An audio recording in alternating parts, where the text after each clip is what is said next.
gathered in their masses, just like witches at black masses. Welcome to Apple. Evil minds that plot destruction. Sorcerer of death's construction. In the fields of bodies burning, as the war machine keeps turning. You're the one in the kitchen with the phone. Can you just go away, please? Go put some clothes on. As Secretary of Education, I'm always going to have your perspective at the table. Oh, Lord, yeah.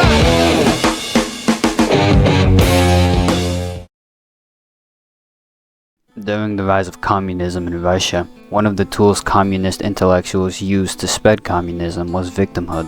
These intellectuals would go out into small towns and find the drunks and the drug addicts and people like that, and they would say to them, "Your problems aren't your fault. You have been made the victim of the kulaks." Side note, the kulaks were a term used to describe peasants that were moderately wealthy. Not super fucking rich, but were decently well off compared to everyone else. You have been made a victim of the kulaks. They have oppressed you, stolen from you, and now is your chance to get revenge. So what happened was these degenerates, the bottom of society, they rallied together in mobs with the communist intellectuals. And they went over to the kulaks, stole everything they had, and sent them on trains to Siberia. I'm simplifying the brutality of what happened a lot here.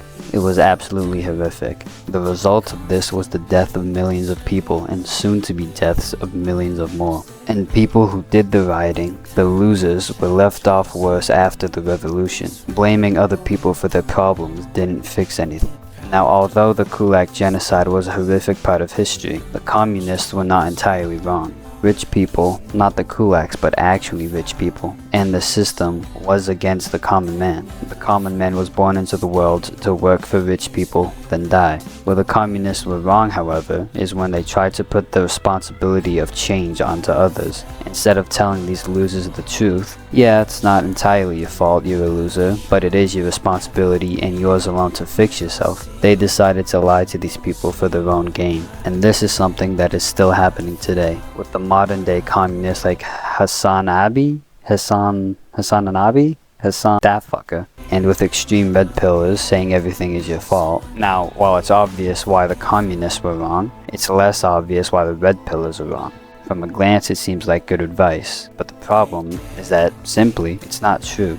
Not everything is your fault. Some things are just out of your control. And part of self-improvement is accepting the things you can't change, having the courage to change the things you can, and the wisdom to know the difference. So the ideal situation is this: recognizing you're a victim. All of society has taught you to be the shitty way you are. You were never given the proper guidance needed to become a good and strong person. But even though it's not your fault, it is your responsibility, because no one is coming to save you. The people who wronged you will never make things right. So you have to make things right. And doing that isn't slaughtering millions of people and ushering in a communist revolution. Making things right is self-improving.